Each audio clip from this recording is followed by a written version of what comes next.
Konnichiwa, bitches! Capsule here with our review for WWE Hell in a Cell. Live from the Little Caesars Arena in Detroit. We started out with the pre-show of Chad Gable and Shelton Benjamin versus the Hype Brothers, Zack Ryder and Mojo Rawley.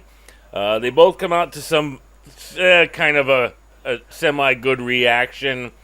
Because everybody was pumped to be there, I guess it was okay to see something while they were waiting. This was your usual match that you'd probably see on Monday Night Raw or Tuesday SmackDown Live. Basically, an average match. Nothing really special going on here. A good missile drop kick by Zack. Some hot tags. Good back and forth. Mojo hitting a twisting power slam for a 2 count. Let's go right to the end of the match. Gable gets a suplex and then a moonsault for a 2 count. Benjamin and Gable hit a double team for a 2 count. Mojo starts hyping up and they go for the Hype Rider and they miss the Hype Rider. Benjamin pulls some kind of a move that face plants Zack on there and they double team for a new move that they're doing. They don't have a finisher name for it yet, but it's Benjamin picks him up and goes for a power bomb while Gable grabs on to the opponent at the same time like a side effect, like you would see Matt Hardy do. And they both slam at the same time, and that got the 3 count for the win. And so pretty much this was, like I said, your average match that you would see on Raw or SmackDown. Do taco! That's all you get for this one. I could see this on Monday or Tuesday. They did kind of like hint at Mojo and Zack breaking up again, but it was only for like a split second at the end of the match. They did nothing with that storyline during the match at all, so whatever. Toe taco, that's all you get. All right, so the show opens up with the cell dropping down. No more fireworks, which still I think kind of sucks. I really enjoyed the big openings like that. Now I guess they're only going to do it on one event, and that's WrestleMania. That's too bad. I used to like that. And plus, I always liked the entrances, with all the explosions, too, and stuff. But, anywho, we get the New Day versus the Usos for the Tag Team Championship Hell in a Cell match. Kofi is locked outside, as it'll be Big E and Xavier representing the New Day. Right off the bat, both teams grab weapons and stuff. We get some good back and forth. These teams work so well together. We got some great back and forth moves, using all kinds of weaponry. Good spears by Big E, hitting the cage hard. Xavier uses a couple trombones on Jay, and it's given a cowbell by Big E and uses a cowbell. And then he gets given a gong symbol by Big E and then hits the gong and then starts hitting them in the back with it. Jay and Jimmy get kendo sticks and start working Big E.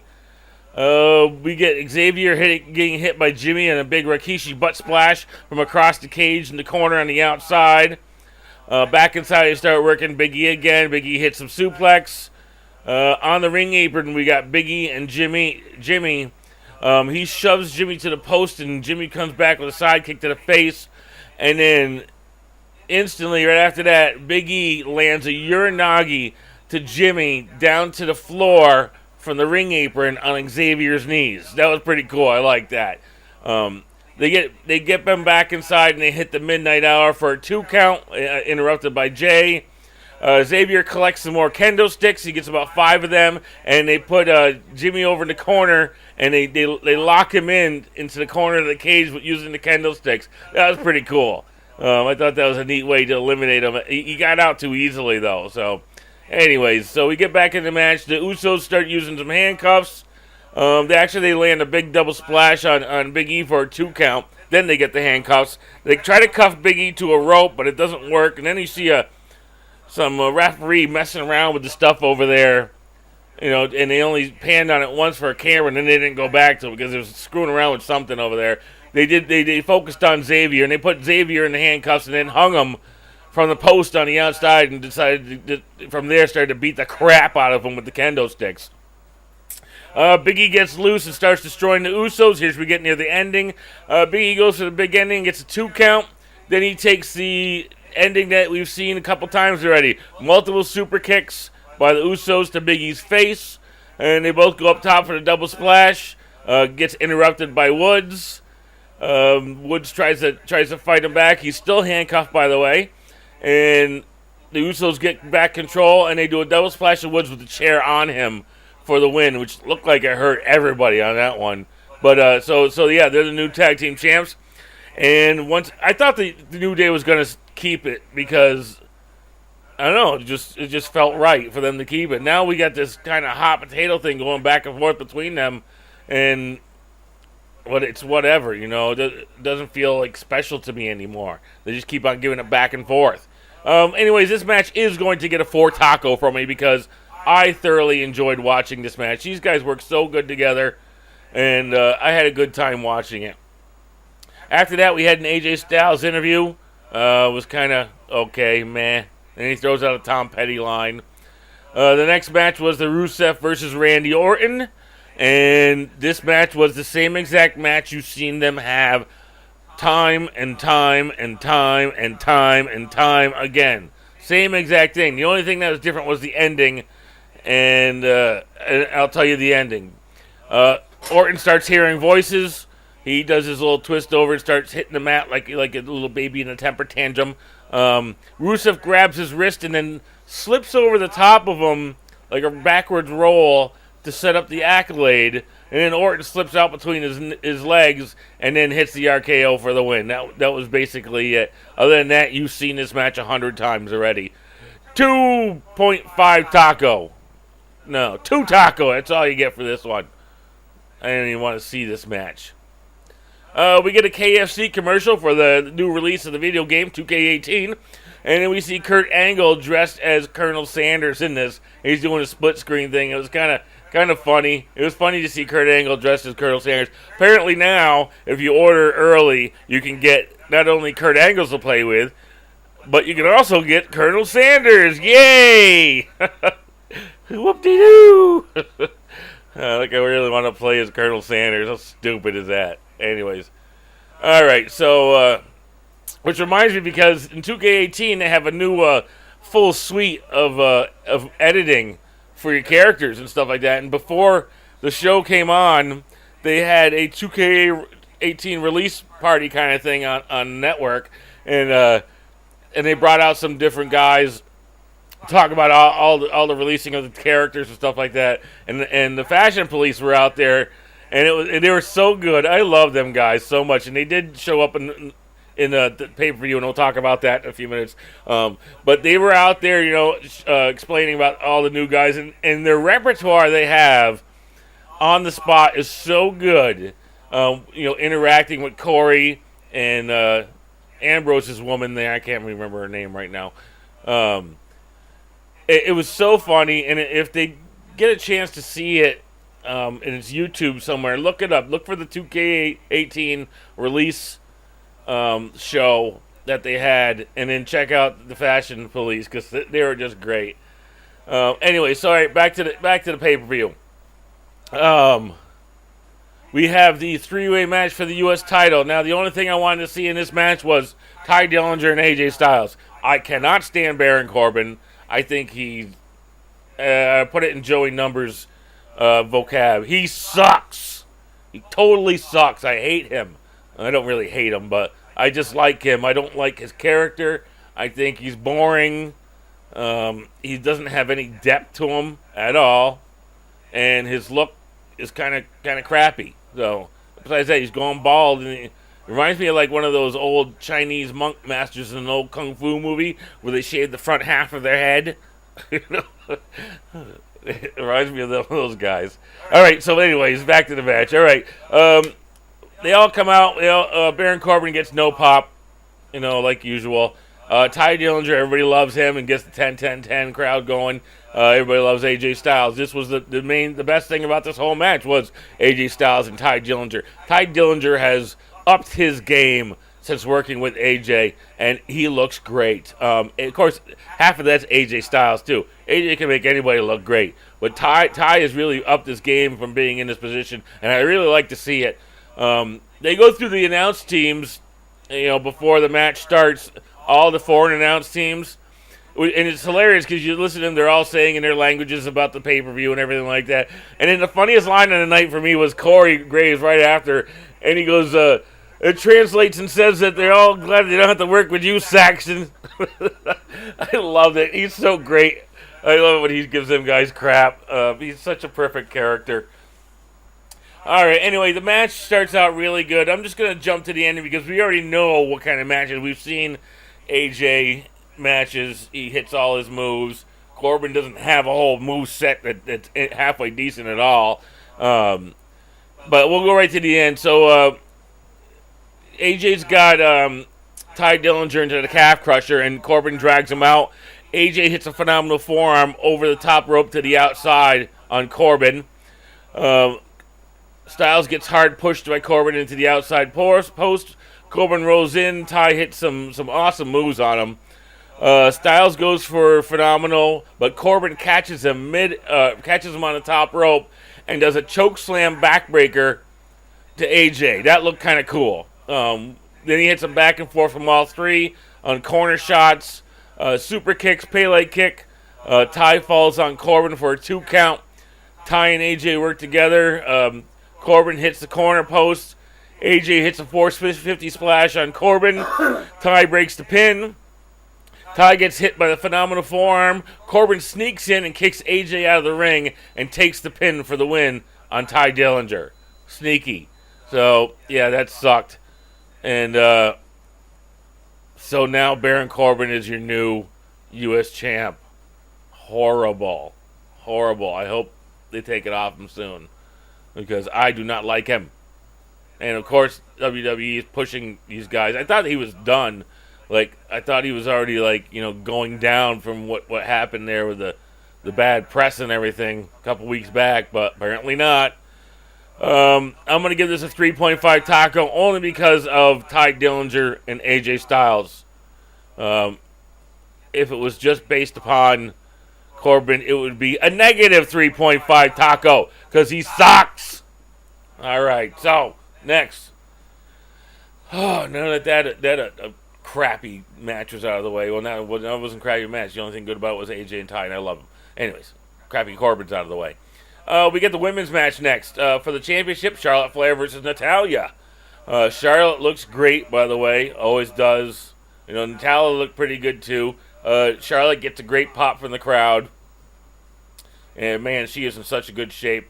This whole match was Natalya working Charlotte's knee. That's what the whole match was. Basically, it was a knee match. It was Natalya versus Charlotte's knee. Over and over and over. I'm going to skip right to the end because that's all we saw throughout the whole match, basically. Charlotte gets put into the sharpshooter. She crawls to the corner and does a flip over powerbomb with her legs to the turnbuckle on Natty's head. Drags Natty out for the moonsault, and Natty rolls out, gets hit by a sidekick from Charlotte, and then Charlotte goes to the other corner and hits a moonsault to Natty to the outside. Looked great. Then Natty grabs a chair and starts going to town on Charlotte and gets DQ'd so she doesn't lose her title. Hits her a few times, works her knee with it, grabs her belt, and then walks off, showing off the belt and berating Charlotte. The crowd is pissed.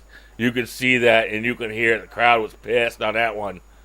I was pissed, man. I hated that. I thought they were going to give her the belt or at least have a match that wasn't entirely of Natalya versus Charlotte's knee.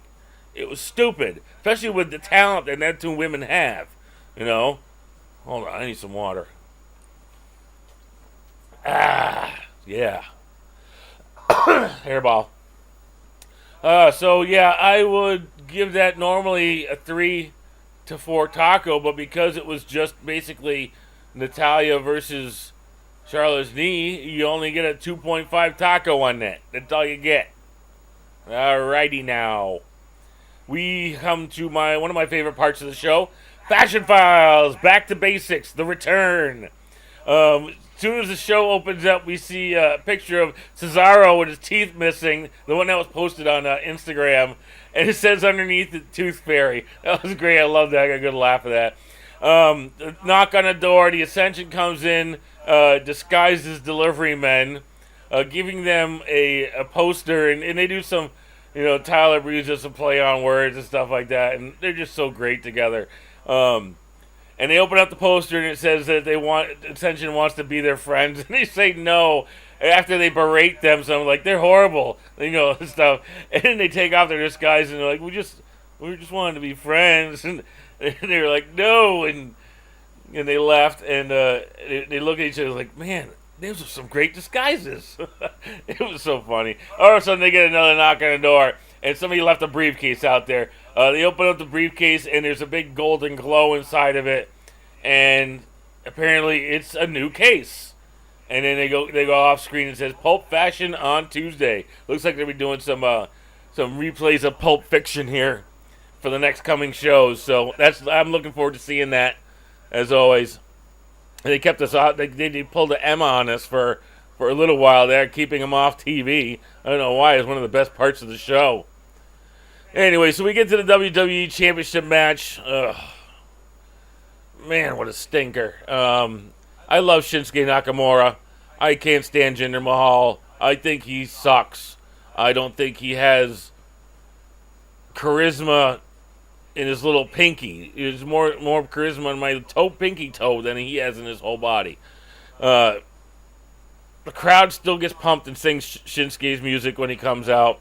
So the crowd was pretty silent when Jinder entrance. Or must have been Kevin Dunn muting again. We've been done. Anyways, it was your same match you've already seen between Nakamura and Jinder. Jinder doesn't do a lot. He doesn't have a huge repertoire. It's a lot of the same crap every week when he fights. And you saw it again here. And I'll go right to the end. Nakamura deals with the Singh brothers again, not the outside like usual. Jinder brings Nakamura in the hard way. Now, I haven't seen somebody do that in a long time, which is a suplex from the outside to the inside. I used to see that all the time back in the old days. Now, they don't do it very much often at all. I think this is the first time I've seen it in many, many years. So that was kind of cool to see that. That got a 2 count. He goes for the Colossus, and Nakamura gets interfered with by the Singhs. They get ejected. Nakamura hits a Shinkasa. Mahal grabs the rope to break the count. Nakamura goes for another Shinkasa. Jinder rolls out and heads to the crowd. Nakamura brings him back in. He misses another Shinkasa to hit the knee to the corner of the ring buckle. Jinder hits the Colossus for the win. Ugh. 2 taco. Get out of here. That's all you get. Kevin Owens interview we get after that. Kevin Owens is great, as usual, on the mic. Dismisses the interview and takes the mic from her and cuts the promo. It's pretty awesome. I love it when he does that kind of stuff. Next matchup was glorious. Bobby Roode versus Dolph Ziggler. We get a good crowd pop for Bobby Roode when he comes out. Then Ziggler's music hits, and then all of a sudden, excuse me, all of a sudden you hear it like a scratching of a record, and the music stops, dead silence, and he walks out. And he's dressed in black, all in his heel Ziggler gear that he used to wear many, many moons ago. He slowly walks out to the ring. We get a normal match between these guys. They're both good workers, but it was still generic. And so we'll go right to the end. Roode hits the blockbuster for a 2 count. Let's see. Ziggy hits Roode, and Roode counters with a hard Uranagi to him for a 2 count. Goes for the glorious DDT, and Ziggler reverses it and goes for the 1-up DDT and misses that. He gets a 2 count on that. We get back to a sleeper hold after Zig used it earlier, and he misses a zigzag. Dolph hits the Famouser for a 2 count. Dolph winds up for a super kick, and the crowd got heated on that one. Boy, the boos came out when he started winding up the band. He misses, and Roode hits him with a big spine buster. Dolph goes for a roll-up, holds it tight. They roll over multiple times trying to hold each other's tights until eventually Roode gets the final one, final tights pull for the win. And Dolph's pissed off and hits a zigzag on him after the bell and then walks out. So Bobby Roode gets the win, but dirty tactics. So maybe they're like, a eventually working towards that heel persona he had more towards when he was over in NXT. So, 3 taco. That's about all I'm going to give this one. I do like Bobby Roode. He is, 20-year veteran. But I don't see them letting him go very far. Maybe U.S. title, or if he gets switched to Raw during a shakeup, Intercontinental. But I don't see him winning a big one, which kind of sucks in a way, because I do like him. I've always liked his work. Even when he was part of the Dirty Heels or Beer Money and stuff. But anyways, final match of the night. Hell in a Cell match between Kevin Owens and Shane McMahon.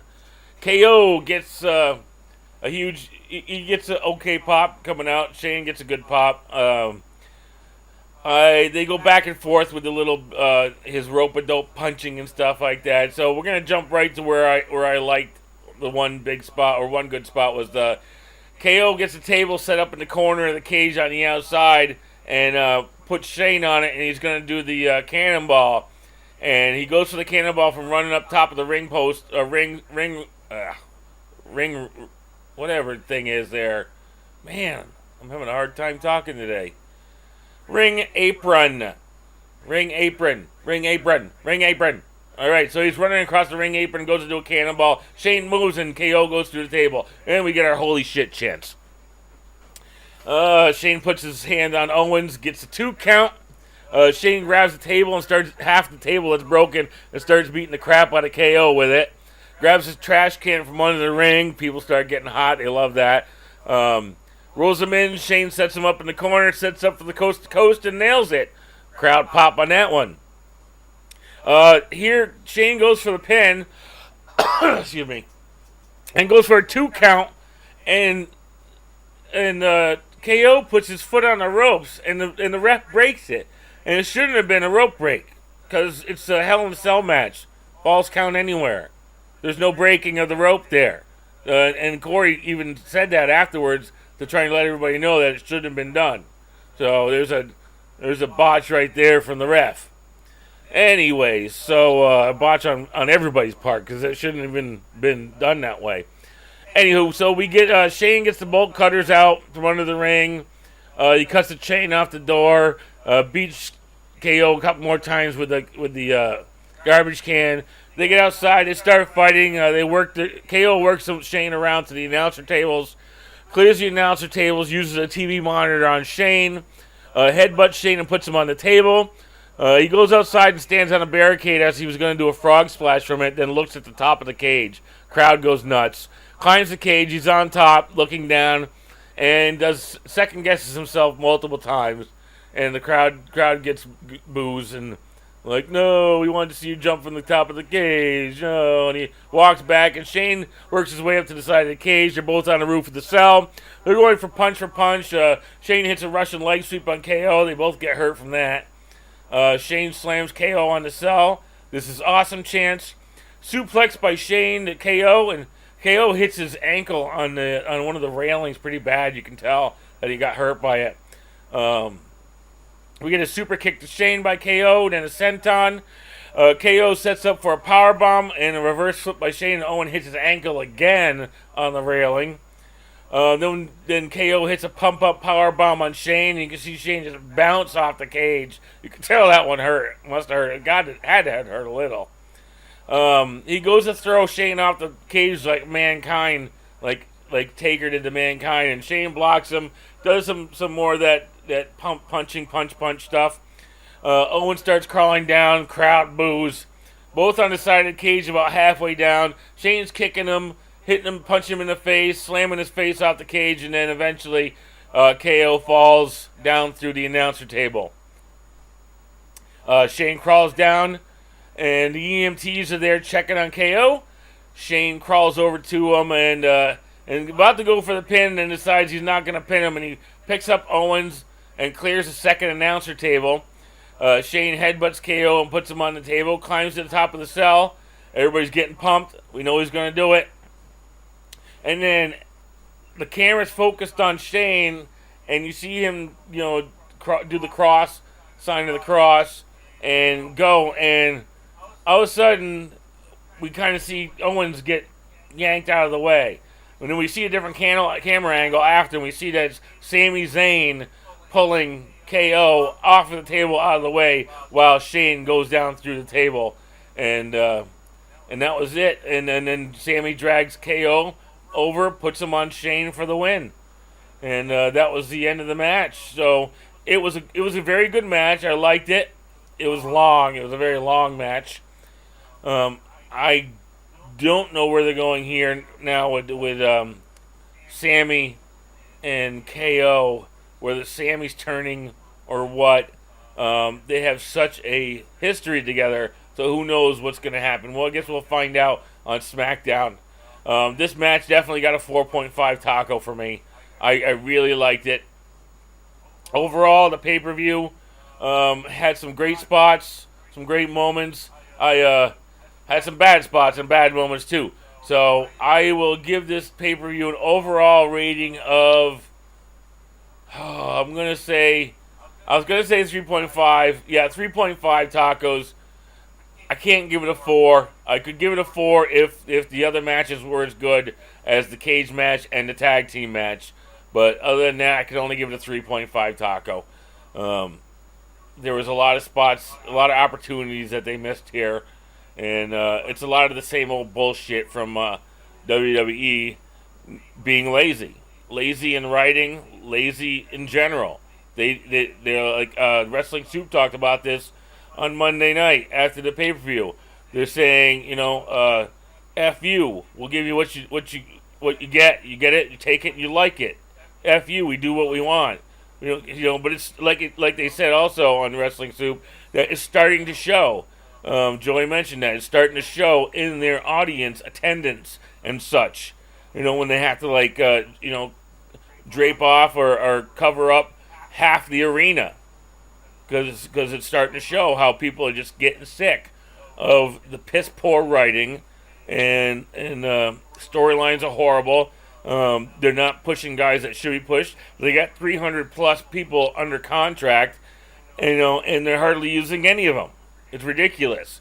Get us invested in some storylines. I remember back in the day, they used to want everybody to get over, not just a couple guys. Everybody got over, and that made the overall product awesome because there was something for everybody. You had a fan. Every wrestler had a fan. Now we've got, such division, not only just in our country, but we're getting division in WWE too, because you either got your people who are diehard, who I think don't know the history of WWE, and then those of us who know the history, who are just sickened by how lackadaisical and crappy it's become. I guess we're just gluttons for punishment and like the abuse and keep watching. Hopefully someday that'll change. Maybe it'll change when Vince dies, but there's a lot of stuff that won't change with Hunter takes control. With his boss there, Stephanie, looming over him. Anyway, so this has been your WWE review for Hell in a Cell. I think we got another pay-per-view coming up soon here. We'll be back for that.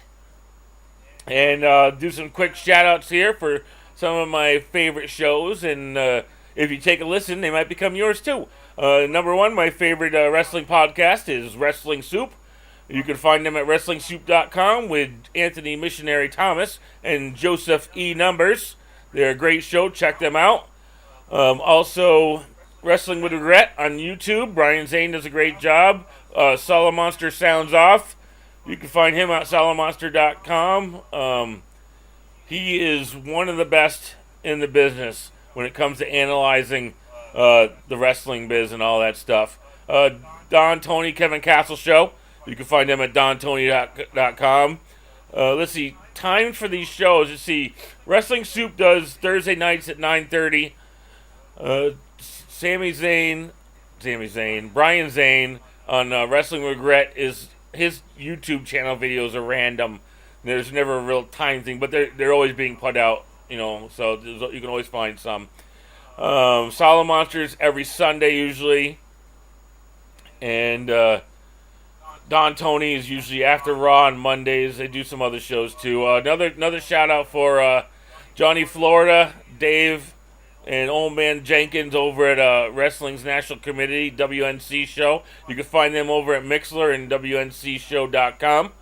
I think I think everybody's got a Facebook page, so check them out. Tell them Catpool sent you, and I will see you guys next time.